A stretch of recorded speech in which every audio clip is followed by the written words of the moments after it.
अरे thank you बेटा। ऋतु जी, लक्ष्मी मैया की बड़ी कृपा रही हम पर, जो भी दिया छप्पर फाड़ के दिया। लेकिन आपको तो पता ही है कि सरस्वती मैया के आगे लक्ष्मी मैया की कब चली है जी।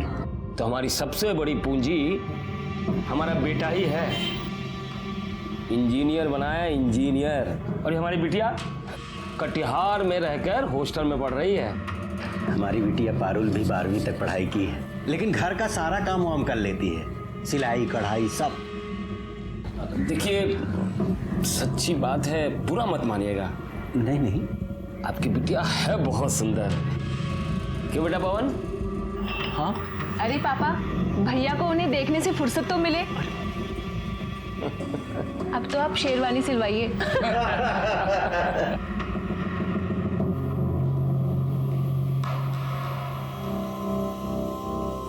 लड़की नहीं है भाई, चक्कू है चक्कू।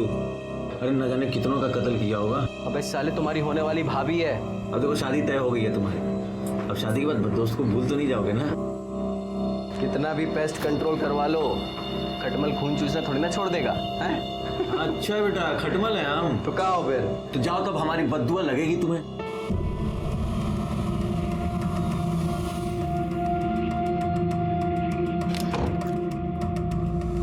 अरे बाबा जी प्रणाम। जो ज्यादा पंख फड़फड़ाता है ना, वही मुंह के बल गिरता है। बड़ा आया इंजीनियर साला।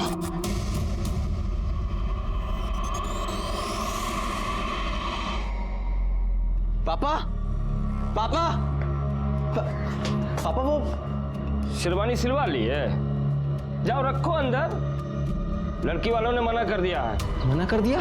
मतलब काहे? अरे हमको क्या पता, तुम ऐसा क्या गुल खिला रहे हो कि सब लोग मना कर रहे हैं। पागल हो गया क्या? इसे अरे छोड़, मैं कह रहा हूं छोड़, अरे छोड़।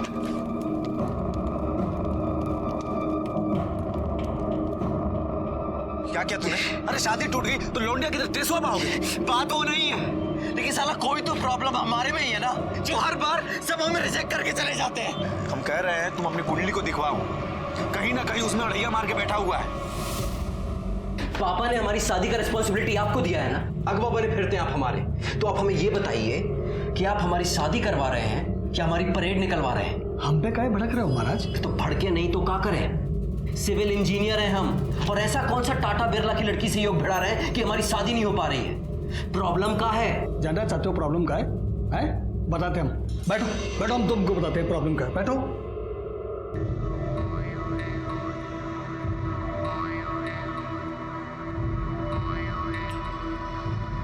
क्या बोले?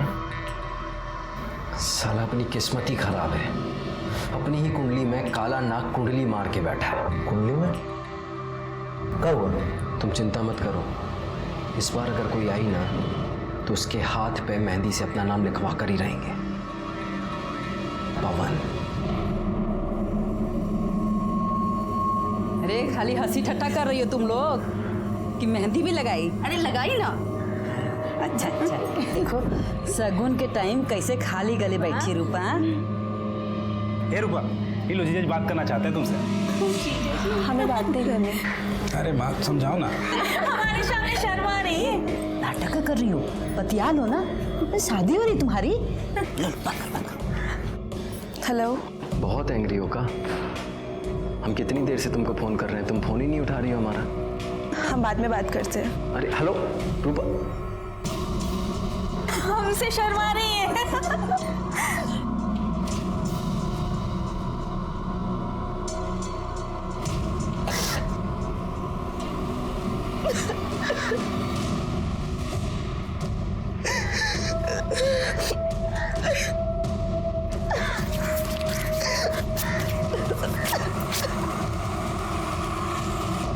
हमें पता है ये सब क्या हो रहा है, लेकिन हम ऐसा होने नहीं देंगे। कह रहे हैं तुमसे एक बार हम फिर से सोच लो तुम। हम डिसाइड कर लिए हैं, अब हम किसी राहु केतु को अपने आड़े नहीं आने देंगे।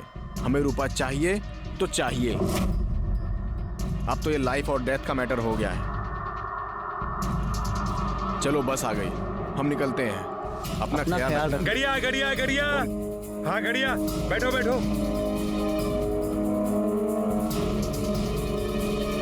चलो चलो।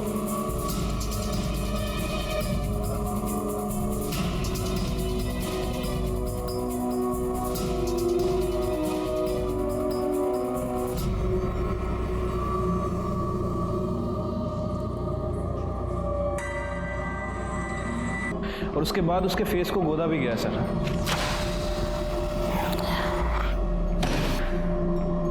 एक लड़की की कलाई काटी गई और उस मरती हुई लड़की के साथ रेप किया गया। डिस्गस्टिंग। इतना घृणित काम। इंसान ऐसे कैसे जानवर बन सकता है? वही तो समझ नहीं आता सर। वैसे मौत का समय 11 बजे से 2 बजे के बीच का है। उस पवन का कुछ पता चला? सर जी मैडम, कहाँ है पवन? पता नहीं कहाँ पवन। पवन कहाँ है? पवन से तो बात ही नहीं हुआ हमारा। मालूम नहीं है तुमको? नहीं साला मालूम नहीं है। साला दिन भर चोरू की तरह चिपके रहते हो सर। मालूम नहीं है? मालूम नहीं है तुमको? मालूम नहीं है? साला कहाँ है पवन?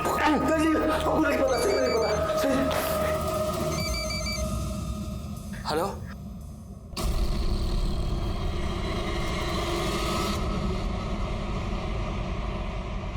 सर मैंने अरारिया के सभी बैंक्वेट हॉल और कोर्ट रजिस्टर के पास पता किया है सर। ऐसे 2 दूल्हे हैं जिनका नाम पवन है और जिनकी शादी एक कल हुई थी और एक परसों, और आज एक पवन की शादी होने वाली है। वो लड़की शादीशुदा थी। तो पहले वहां चलते हैं जिनकी शादी हो चुकी है। साहब हमारी पत्नी हमारे साथ ही है। ये हमारी पत्नी है साहब, यही है हमारी बीवी। सर इन दोनों कपल्स में तो कोई नहीं है। एक कपल और बचा है ना अभी। एक काम करो, जिस बैंक्वेट हॉल में किसी रूपा और पवन की शादी होने वाली है ना, वहां से उनका एड्रेस निकालो। इतना दिन से मुंह फुला के बैठी थी, आपको दिखाई नहीं दे रहा था? अरे भाग गई है कहीं वो? कहाँ भाग? वो पुलिस आई है। पुलिस को कौन बताया? नमस्ते सर। नमस्ते। बताइए। हमें रूपा से मिलना है। रूपा तो वो शादी की रस्म के लिए बाहर गई है। आप कौन है? हम रूपा की माँ हैं। तो शादी की ऐसी कौन सी रस्म होती है जिसमें माँ और बाकी औरतें नहीं जाती? हमको नहीं पता रूपा कहाँ है। आज शाम को उसका शादी है। वो सुबह से पता नहीं कहाँ गायब हो गई है। हम तो उधर से ढूंढ ढूंढ के इतना परेशान हो गए, पता नहीं कहाँ चली गई हमारी बेटी।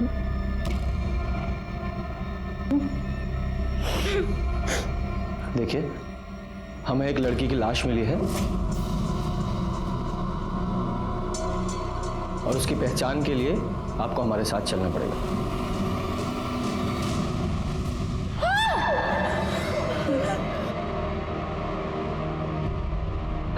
सॉरी, चेहरा काफी खराब हो चुका है, लेकिन हमें बॉडी से कुछ सामान मिला है।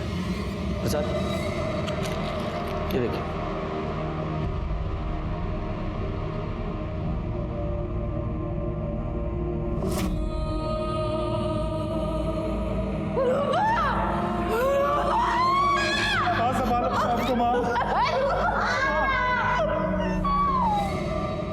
रूपा की शादी उसकी मर्जी के खिलाफ हो रही थी हा?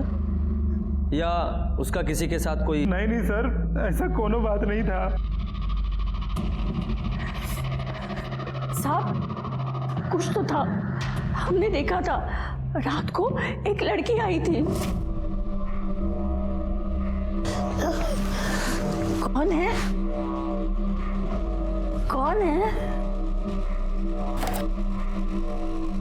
अरे मैंने पूछा कौन है?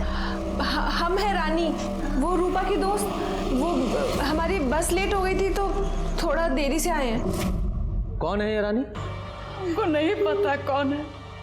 हमारी बेटी पटना में पढ़ती थी, वही की कोई दोस्त होगी। अच्छा, उसकी शादी भी नहीं हुई थी तो उसकी मांग में सिंदूर कैसे? हमको नहीं पता, हमको कुछ नहीं पता। राकेश, ये रूपा की शादी किसके साथ होने वाली थी? साहब, पवन सिंह के साथ। प्रजापति सिंह का बेटा है, पूर्णिया में रहते हैं वो लोग। ठीक है, आप लोग जाइए। सर ऐसे कैसे मर्डर हो सकता है?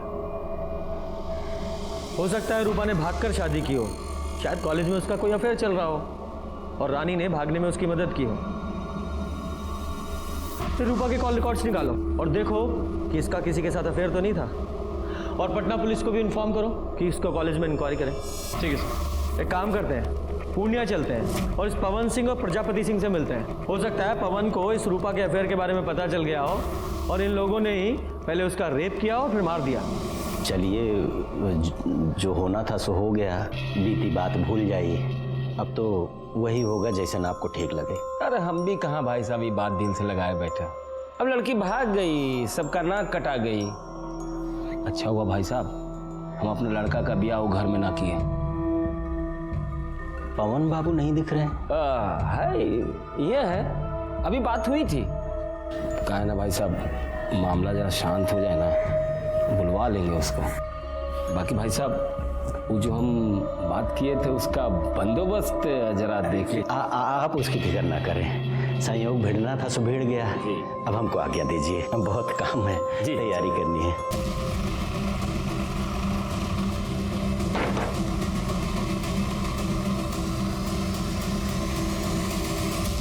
जी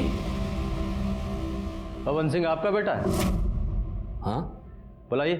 अरे बड़ा इंजीनियर है, बहुत बड़ा ठेका मिला है उसको, पटना में गया है काम करवाने। कमाल है ना, आज ही शादी टली और आज से ही काम पे लग गया। नहीं, हमें लगा शादी टलने के गम में कोप भवन में केकई की तरह शायद रो रहा होगा। अरे लड़की को भागना था, भाग गई। बची 100 लड़कियां मिल जाएगी हमारे बेटे को। आगे नहीं है वो, मर्डर हो गया उसका। क्या? हाँ, रेप और मर्डर, और हो सकता है वो आपके बेटे ने किया हो। एक बात बताइए, हमारा बेटा ऐसा कहाँ जा सकता है? ये उसके कॉल रिकॉर्ड से उसके किसी नजदीकी या दोस्त का पता चल रहा है? हाँ सर, उसके कॉल रिकॉर्ड्स में एक ऐसा नंबर है जिस पर वो अक्सर बात किया करता था, किसी अखिलेश के नाम रजिस्टर्ड। दोस्त की खबर नहीं रखते? हाँ? अच्छा एक बात बताओ, ये रूपा और पवन का आपस में कुछ झगड़ा चल रहा था क्या? नहीं सर, रूपा को तो पवन बहुत पसंद करता था, बहुत खुश था कि उसकी शादी हो रही। ठीक है, तुम जाओ, और हाँ जरूरत पड़ी तो फिर बुलाएंगे। ठीक है सर। यादव जी सर, ये पवन की लास्ट लोकेशन बस स्टॉप पे थी ना? बस स्टॉप पे जाके पता करो, शायद पवन के बारे में कुछ पता चले। सर ये कंडक्टर है, इसने उस दिन पवन को देखा था। जी साहब, वो हमारी बस में था। बड़े प्रतिभाशाली हो यार तुम तो। अच्छा, मेमोरी बूस्ट करने के लिए कोई दवा खाते हो क्या जो सब याद रहता है? बस में चढ़ने वाला हर आदमी याद रहता है तुम्हें? नहीं सर, ऐसी बात नहीं है, लेकिन उस दिन हुआ ही कुछ ऐसा था कि याद रह गया। और किसी का टिकट बाकी? कुछ गुंडे हमारे पीछे पड़े हैं, बहुत देर से पीछा कर रहे हैं, हमारी थोड़ी सी मदद कर दीजिए। आप आरैया में गाड़ी रोकिएगा और जैसे ही हम उतरे आप गाड़ी भगा लीजिएगा। तुम फिक्र मत करो, हम ड्राइवर को बोले देते हैं।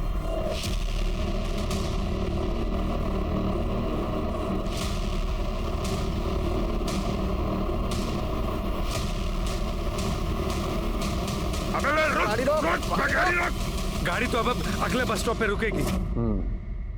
ठीक है, तुम जाओ। धन्यवाद सर। मतलब सर इसके मुताबिक उस दिन पवन के पीछे गुंडे थे, लेकिन क्यों? अभी तो सबसे बड़ा सवाल यह है कि पवन कहाँ है।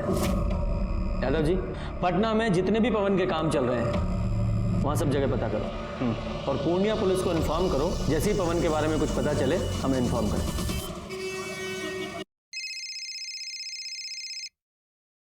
हेलो सर, मैं पूर्णिया से बोल रहा हूँ। पवन मिल गया है। कहाँ है वो? सर वो मर चुका है, हमें उसकी लाश मिली है। क्या?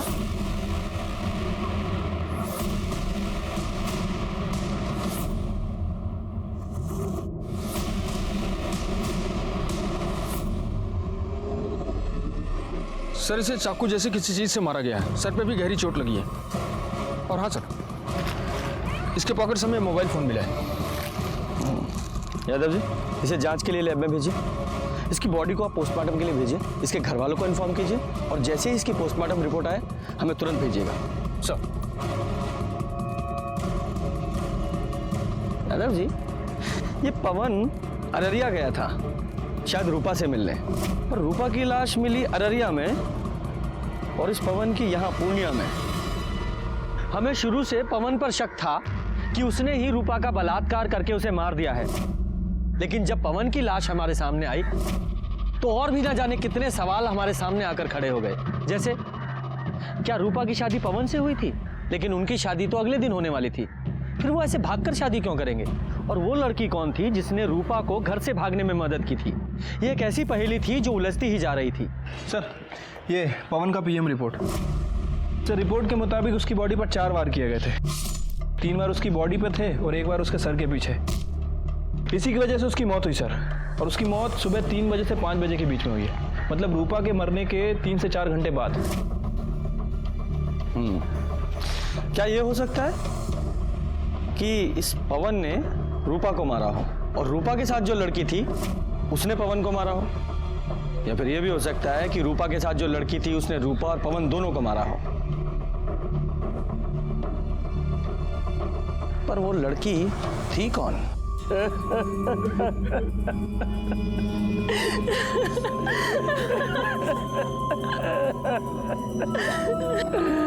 दरोगा जी, हम कह रहे रूपा के घर वालों को गिरफ्तार कीजिए, उसने हमारे बेटे को मारा है। पर वो ऐसा क्यों करेंगे? रूपा से तो इसकी शादी होने वाली थी ना। वो जब हम नहीं जानते कुछ, उन लोगों ने हमारे बेटे की जान ली है। सर, आपको कुछ बताना था। बताइए।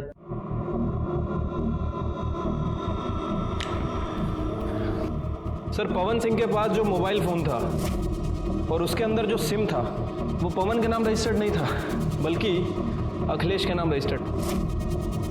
और सर, ये सिम एक दिन पहले ही खरीदा गया। पवन सिंह इस सिम से एक नए नंबर पे बात कर रहा था, और जब मैंने इस नंबर की इंक्वायरी की तो पता चला कि ये नंबर भी एक दिन पहले ही खरीदा गया, और सर ये नंबर भी अखिलेश के नाम रजिस्टर्ड है।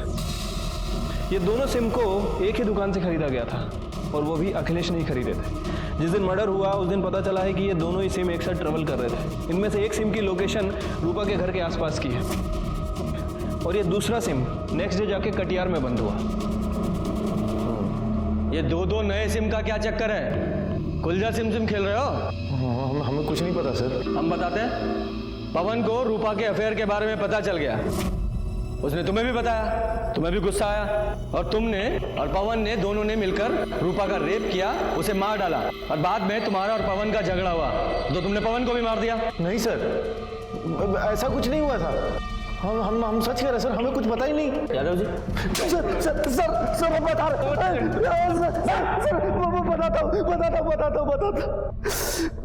सर। अबे बता काहे नहीं रहे हो तुम? ये सिम कार्ड काहे मंगाया हो हमसे? कहाँ जा रहे हो तुम? कल शादी है ना तुम्हारी? वो हम रूपा को भगा कर शादी कर रहे हैं। अबे पगला गए हो का? हाँ, बताओ ना क्या हुआ है। अरे वो सब हम तुमको आकर बताएंगे, तुम चिंता मत करो हमारी। अरे ऐसे चिंता मत करो, बताओ पहले हमको क्या हुआ है।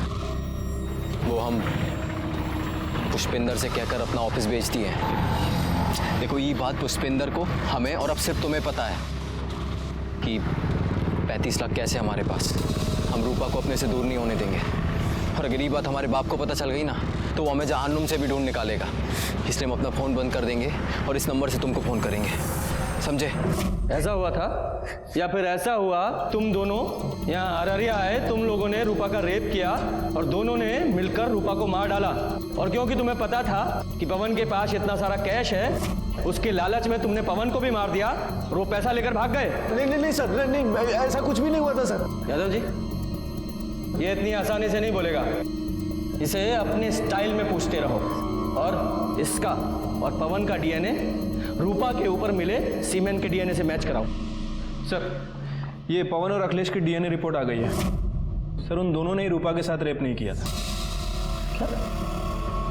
तो फिर कौन हो सकता है? ये सब भी ना एक पहेली की तरह हो गया है। ये रूपा और पवन की शादी होने वाली थी, और रूपा अपनी शादी से एक रात पहले घर से भाग गई थी, और उसी दिन वो पवन भी पूर्णिया से अररिया आ रहा था। ये रूपा का मर्डर यहाँ अररिया में हुआ, और हमें पवन की लाश पूर्णिया में मिली। ये भले ही पवन ने रूपा का मर्डर ना किया हो, लेकिन वो कारण हो सकता है। याद है ना वो बस कंडक्टर, उसने कहा था कि पवन के पीछे 2 गुंडे लगे हुए थे। हो सकता है वो 2 गुंडे पवन के पीछे पीछे रूपा तक पहुंच गए हो, उन्होंने रूपा को मारा हो, बाद में पवन को भी मार दिया। यादव जी, ये पवन के पास 35 लाख रुपए थे और ये बात सिर्फ 2 लोगों को पता थी। एक उसका दोस्त अखिलेश और दूसरा वो ब्रोकर पुष्पिंदर जिसने उसका ऑफिस बिकवाया था। एक काम करो, इन दोनों की कॉल रिकॉर्ड्स खंगालो, देखो कोई सस्पेक्ट मिलता है क्या।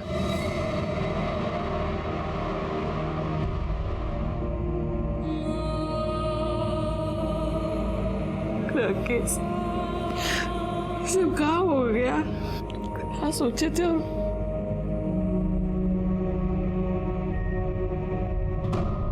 सर ये अखिलेश और ब्रोकर के कॉल रिकॉर्ड्स आ गए। अखिलेश के कॉल रिकॉर्ड्स में तो ऐसा कुछ नहीं मिला है, लेकिन वो जो ब्रोकर है पुष्पेन, वो 2 हिस्ट्री शीटर के टच में है। साहब हम कुछ भी नहीं किए साहब। सीधे सीधे सच्चाई बता दो। वैसे तुम्हारे इन लफंडरों ने हमें बता ही दिया। सब बताता हूँ। वो जो पवन है ना, वो शादी के लिए बहुत परेशान था साहब। मतलब मरा जा रहा था एकदम, लेकिन उसका शादी बार बार टूट रहा था साहब। और एक बार वो हमारे पास भी आया था ये जानने के लिए उसका शादी काहे टूट रहा है। अरे बताइए ना, आखिर बात का है, काहे रिश्ता टूट रहा है बार बार हमारा? गलती तुम्हारा नहीं है पवन बाबू, गलती तुम्हारे बाप का है। वो पार्टी लोगों के सामने इतना बड़ा मुंह फाड़ता है ना कि पार्टी लोग भागिए जाता है, समझे? लेकिन हम दहेज के लिए शादी नहीं कर रहे हैं। ये बात हमको नहीं, अपने बाप को जाकर समझाओ। उसके सामने तो तुम्हारी जुबान पर ताला लग जाता है। अब हम ऐसा नहीं होने देंगे। लेकिन सब फिर से वैसे ही हुआ। विभूति जी 1 करोड़ देने को बोल रहे हैं। अरे क्या बात कर रहे हैं महाराज? पवन का शादी रूपा से तय कर दिया है ना। वो तो आपको 25 लाख रुपए एडवांस भी दे चुका है शादी के लिए। अरे तो हम बारात लेके जाएंगे, लेकिन दुल्हन नहीं लाएंगे। मतलब उठ कर चले आएंगे, कुछ भी बोल देंगे। लड़की में खोट है, आंख टेढ़ी है, मुंह बिचका हुआ है। पापा देखिए पापा, आप ऐसा नहीं कर सकते। हम रूपा को पसंद करते हैं और उसी से शादी करेंगे। ए बेटा, तुम्हारे पढ़ाई लिखाई में कितना खर्चा किया मालूम है ना तुमको? इतना शानदार ऑफिस खुलवा के दिया इसको। तुम्हारी शादी कब होगी, किससे होगी, ये हम डिसाइड करेंगे। हम। पवन बहुत परेशान था, वो हमको 3 लाख रुपया दिया था उसका ऑफिस बिकवाने के लिए, तो हम बिकवा दिया साहब। लेकिन साहब बाद में हमारे मन में बहुत लालच आ गया। वो 35 लाख रुपया भी हमको चाहिए था साहब। अब इसलिए हम पवन के पीछे गुंडे लगा दिए साहब। और तुम्हारे इन गुंडों ने पवन का पीछा किया, पहले रूपा का रेप किया, उसे मार डाला, फिर पवन के पैसे छीने और उसे भी मार दिया। और इस सब में तुम भी शामिल हो। अरे भाग गई, हमने कुछ नहीं किया। ठीक, हमें आपका डीएनए टेस्ट करना है। ये तो हमसे ना होगा दरोगा जी, चाहे जो कर लीजिए।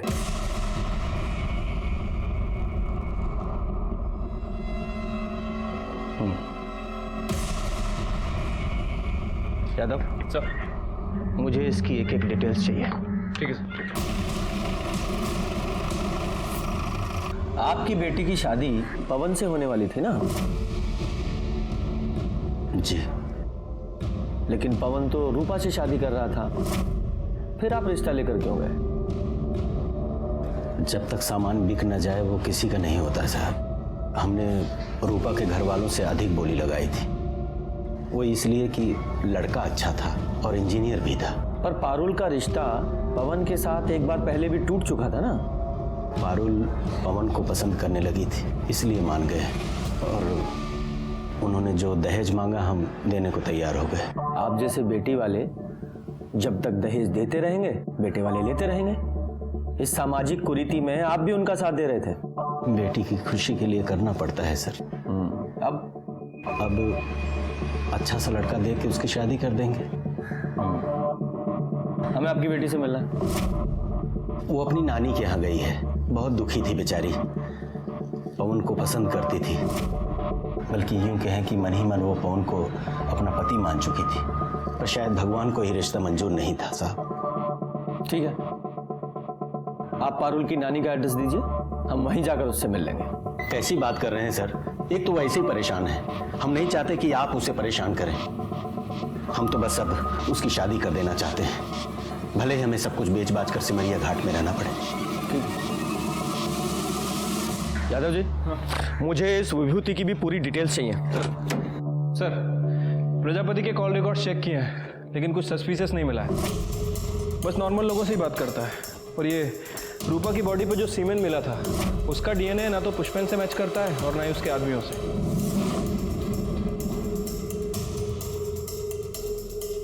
यादव जी, ये पवन ने अखिलेश से 2 सिम लिए थे ना, और दूसरा सिम वो कटिहार में जाके बंद हुआ था। राइट, ये देखिए, इस प्रजापति की कॉल डिटेल्स के हिसाब से वो रेगुलर बेसिस पे किसी सपना से बात कर रहा था कटिहार में, और दूसरा सिम भी कटिहार में ही बंद हुआ था। और ये सपना पवन की बहन है ना, प्रजापति की बेटी।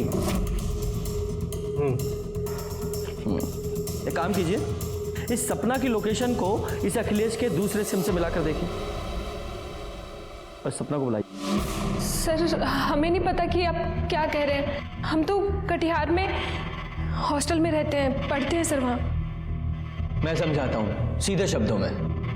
पवन ने अखिलेश से 2 नए सिम खरीदवाए, एक खुद लिया और दूसरा तुम्हें दिया।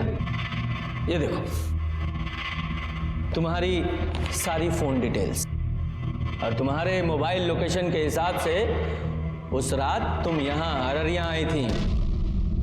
इतना तो हमें पता है। अब इसके आगे की कहानी तुम बताओ डिटेल में। सर, वो हम उस दिन। कौन है? काहे भेजा है तुम्हारे भैया ने तुम्हें यहाँ? वो तो कल आके शादी तोड़ने वाले हैं ना। हमारे घर में सबको लग रहा है कि हमारी शादी होने वाली है। बेचारी माँ कितनी खुश है। भाभी, आप सबको बता क्यों नहीं देती कि आप भैया से ही शादी करेंगी? पगला गई हो का? हमारा कोई मान सम्मान है कि नहीं? क्या बोले माँ को? हाँ, हमारी माँ ऐसे घर में कभी हमारा रिश्ता नहीं करेंगी जो दहेज के लालच में इतना गिर जाए। भाभी, भैया ने ये पैसे भेजे हैं, 25 लाख रुपए, जो हमारे पापा ने आपकी माँ से लिए थे, और ये सिंदूर भेजा है। भैया आपको भगा करके शादी करना चाहते हैं। अगर आपकी हाँ है ना, तो अपनी मांग में ये भैया के नाम का सिंदूर लगा लीजिए।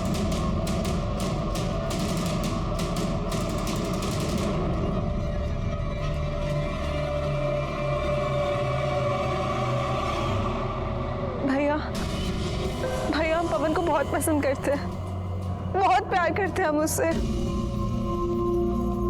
पता है हमें, सपना ने हमें सब कुछ बता दिया है।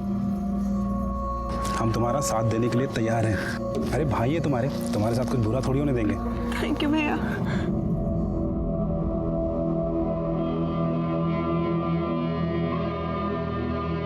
चलो जल्दी निकलते हैं। पहले सपना को हॉस्टल छोड़ते हैं, फिर हम निकलते हैं, ठीक है? नहीं जिया जी, सपना को हम छोड़ देंगे, आप रूपा को लेकर निकलो। सर, उसके बाद राकेश ने हमें खटियार में हमारे हॉस्टल छोड़ दिया। लेकिन ये सब कुछ तुमने हमें पहले क्यों नहीं बताया? सर, आप लोगों को पापा पर शक था और आप पापा को पकड़ के ले जाते और हम बिल्कुल अकेले रह जाते। सर, हम तो अपनी बहन की मदद कर रहे थे। वो बहुत अच्छी लड़की थी सर, पता नहीं सब कैसे हो गया। ठीक है, जाओ।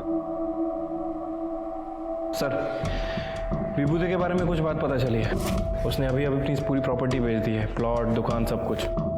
और ये उसके कॉल रिकॉर्ड्स, इसमें कुछ इंटरेस्टिंग है सर, ध्यान से देखिए।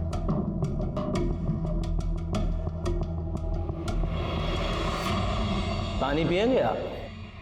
हमको प्यास नहीं लगी है सर। अच्छा, वैसे पी लेते तो अच्छा होता, जरूरत पड़ेगी आपको। खैर, ये देखिए, ये हैं आपकी कॉल डिटेल्स।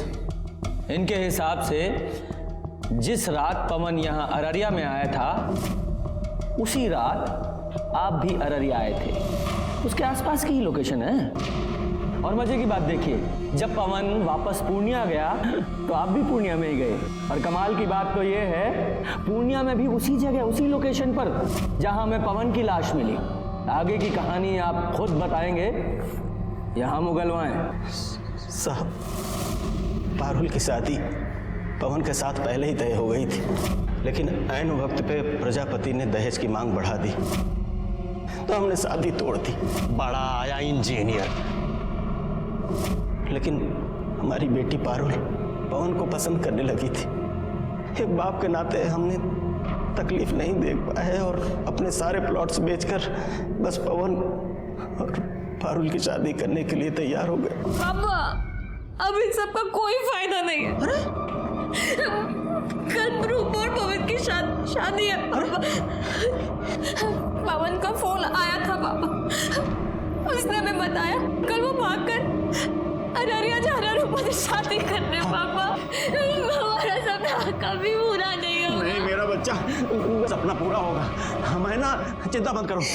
हमने उनका पीछा किया और जब वो दोनों पवन और रूपा भाग रहे थे हम उनके पीछे ही थे। पवन! ये क्या कर रहे हो आप? तेरी पवन की पवन, ए विकास अंदर डालो सर।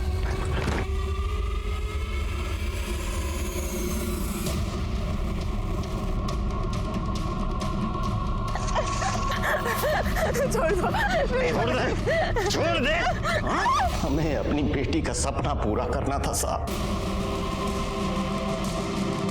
शादी की है तूने, 7 जन्मों का साथ है। अब अगला जन्म भी इसके साथ ही लेना, क्योंकि हम तुम्हें दफनाने वाले हैं, वो भी जिंदा।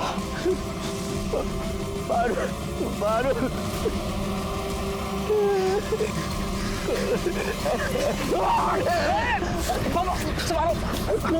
पकड़ो उसे,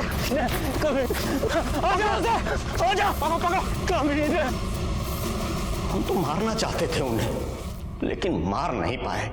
हम आपकी बात क्यों माने? जो सच था हमने बता दिया।